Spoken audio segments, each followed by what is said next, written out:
आपको दुबे जी ने बताया कि आज भारत, संपूर्ण भारत संविधान दिवस के रूप में 26 नवंबर को प्रतिवर्ष मनाता आया है, जब से 49 सन 1949। बच्चों, संविधान निर्माण की प्रक्रिया स्वतंत्रता के लगभग 1 वर्ष पहले शुरू हो चुकी थी। देश के संविधान निर्माण की प्रक्रिया लगभग 1 वर्ष पहले शुरू हुई। जुलाई 1946 कैबिनेट मिशन योजना के जो प्रस्ताव आए और जुलाई 1946 में कैबिनेट मिशन योजना के अनुसार एक भारत देश के संविधान निर्माण के लिए समिति का गठन होना था। कैबिनेट मिशन के अनुसार संपूर्ण भारत, ब्रिटिश भारत और देशी रियासतें, इन सबको मिलाकर के पूरे भारतवर्ष में, अविभाजित भारतवर्ष में चुनाव हुए और 389 लगभग संपूर्ण अविभाजित भारत से सदस्यों का संविधान निर्माता समिति के सदस्यों के लिए चुनाव हुए। जुलाई 1946 में चुनाव होने के बाद इस संविधान सभा के सदस्यों की प्रथम बैठक 6 दिसंबर 1940 को लगभग 6 महीने बाद प्रारंभ हुई। प्रथम बैठक जब दिल्ली में प्रारंभ हुई 46 में, तो उस प्रथम बैठक में मुस्लिम लीग के सदस्यों ने जो चुनकर आए थे भाग नहीं लिया। शेष भारत के जो प्रतिनिधि थे जो चुनकर आए थे संविधान सभा के सदस्य के रूप में, उन्होंने दिल्ली में प्रथम 6 दिसंबर 1940 की बैठक में भाग लिया। चूंकि प्रथम बैठक थी, इसमें संविधान निर्माण के लिए विभिन्न समितियों का गठन होना था और मुस्लिम लीग के नेतृत्व में जो मोहम्मद अली जिन्ना थे, मुस्लिम लीग के संस्थापक और पाकिस्तान के जो संस्थापक थे, उनके समर्थन में मुस्लिम लीग के लगभग 70-72 सदस्यों ने मीटिंग में भाग लिया और यहीं से शुरुआत होती है भारत विभाजन की। 1947 में जब देश स्वतंत्र हुआ तो 6 दिसंबर 1946 से संविधान निर्माण की प्रक्रिया शुरू हो गई। 6 दिसंबर 1940 से 26 नवंबर 1949, इन 2 वर्ष 11 महीने 18 दिन में भारत के संविधान निर्माताओं ने, विभिन्न समितियों ने निर्माण किया। इन 2.25 वर्षों में लगभग हमारे संविधान निर्माताओं ने विभिन्न लगभग 10 देशों के, कनाडा, आयरलैंड, ब्रिटेन, तमाम देशों के संविधानों का अध्ययन किया और अंतिम निष्कर्ष पर पहुंचने के बाद हमारे संपूर्ण देश के लिए एक संविधान, एक संरचना बनाई जिसके अनुसार पूरा भारत आज संचालित किया जा रहा है। 1947 में देश का विभाजन हुआ।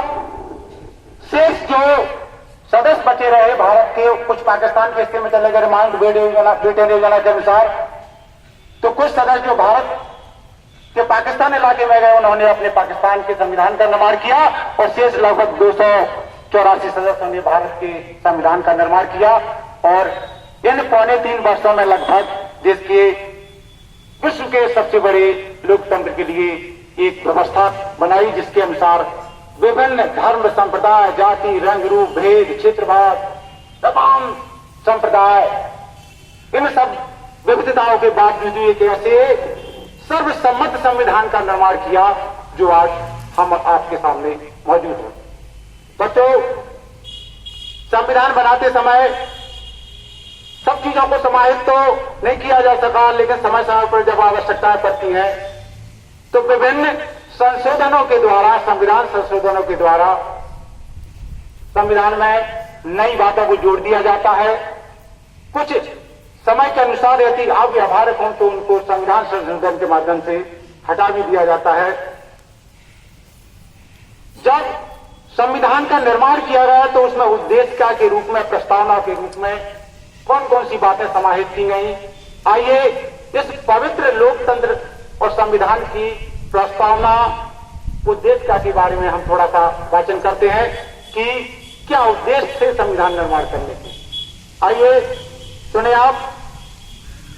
हम भारत के लोग भारत को एक संपूर्ण प्रभुत्व संपन्न समाजवादी पंथ निरपेक्ष लोकतंत्रात्मक गणराज्य बनाने के लिए तथा उसके समस्त नागरिकों को सामाजिक, आर्थिक और राजनीतिक न्याय, विचारों की अभिव्यक्ति, धर्म, विश्वास और उपासना की स्वतंत्रता, प्रतिष्ठा और अवसर की समानता प्राप्त करने के लिए तथा उन सब में व्यक्ति की गरिमा और राष्ट्र की एकता और अखंडता सुरक्षा सुनिश्चित करने वाली, बंधुता बढ़ाने वाली दृढ़ संकल्प होकर अपनी इस संविधान सभा में आज तारीख 26 नवंबर 1949 को अंगीकृत करते हैं। और जो प्रथम बैठक 6 दिसंबर 1940 को हुई थी और अंतिम पूर्ण बैठक 26 नवंबर 1949 को हुई और इस पर सभी सदस्यों के हस्ताक्षर हुए और इस प्रकार से संविधान सभा के सदस्यों का काम पूरा संविधान सभा को भंग कर दिया गया और ठीक 2 दिन बाद संविधान को 26 जनवरी 1950 को लागू कर दिया गया। उस दिन से हम एक गणतंत्र या गणराज्य के रूप में कार्य करने लगे। बच्चों, कुछ संविधान संशोधन हुए जिसमें हमें मौलिक कर्तव्य प्रदान किए गए, उन सबको जानने का, यहां वाचन करने का हमें थोड़ी आवश्यकता महसूस हुई। आइए उन कर्तव्यों को कैसे जोड़ा गया, मूल कर्तव्यों को आइए हम आपको बताते हैं। सरदार स्वर्ण सिंह समिति जो थी 1976 में 42वें संविधान संशोधन विधेयक के माध्यम से 1976 में भारतीय लोगों के लिए, भारतीय नागरिकों को मौलिक कर्तव्यों के रूप में जोड़ा गया 1976 में। ये मौलिक कर्तव्य क्या थे? उनको भी हम 11 मौलिक कर्तव्य, जो 10 मौलिक कर्तव्य से बाद में जोड़ा गया, जो अनिवार्य शिक्षा का जोड़ा गया, वो बाद में अपन चर्चा करेंगे। क्या मौलिक कर्तव्य थे? आइए उनको थोड़ा सा हम जानने का प्रयास करते हैं या वाचन करते हैं फिर आगे का कार्यक्रम। क्या कर्तव्य है? प्रत्येक नागरिक का कर्तव्य होगा कि वह संविधान का पालन करे और उसके आदर्शों, संस्थाओं, राष्ट्रध्वज और राष्ट्रगान के प्रति सम्मान और आदर प्रकट करें। यह हम सबका कर्तव्य है। दूसरा जो कर्तव्य जोड़ा गया 1976 में, स्वतंत्रता के लिए हमारे राष्ट्रीय आंदोलनों को प्रेरित करने वाले उच्च आदर्श, यानी हमारे जो फ्रीडम फाइटर्स थे उनके आदर्श, उच्च आदर्श को हम हृदय में संजोएं और उनका सदैव सम्मान करें और उनके आदर्शों पर हम चलें। 2 कर्तव्य मूल। तीसरा, भारत की प्रभुता, एकता और अखंडता की रक्षा करें और उसे हम अक्षुण्ण बनाए रखें। चौथा जो मूल कर्तव्य हम सबके लिए जिसका पालन करना चाहिए प्रत्येक देश के नागरिक को, हम सदैव देश की रक्षा करें और देश की रक्षा के लिए तत्पर रहें। एक कर्तव्य। 5वां, भारत के सभी लोगों में समरसता और समान भ्रातृत्व की भावना का निर्माण करें।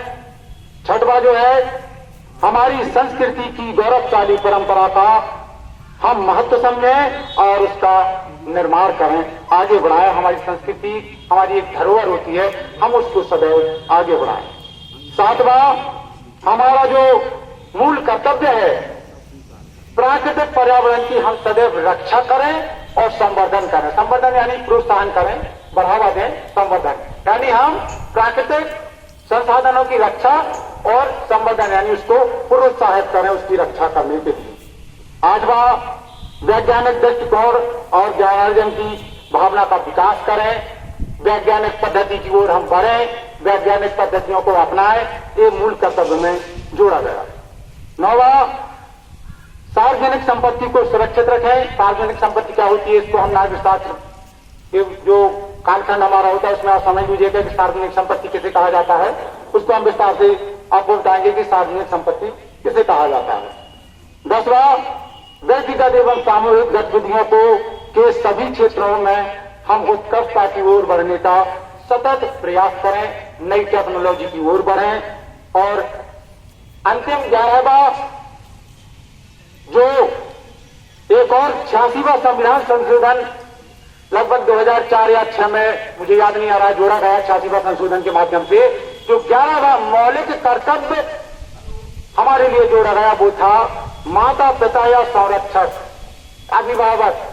2006 से 14 वर्ष के सभी बच्चों को अनिवार्य निःशुल्क शिक्षा प्रदान करना, ये हम गार्जियन माता पिता का मौलिक कर्तव्य जोड़ा गया 86वें संशोधन के माध्यम से। तो बच्चों, इस अवसर पर इन कर्तव्यों को हमें महसूस करना चाहिए, इनका पालन करना चाहिए।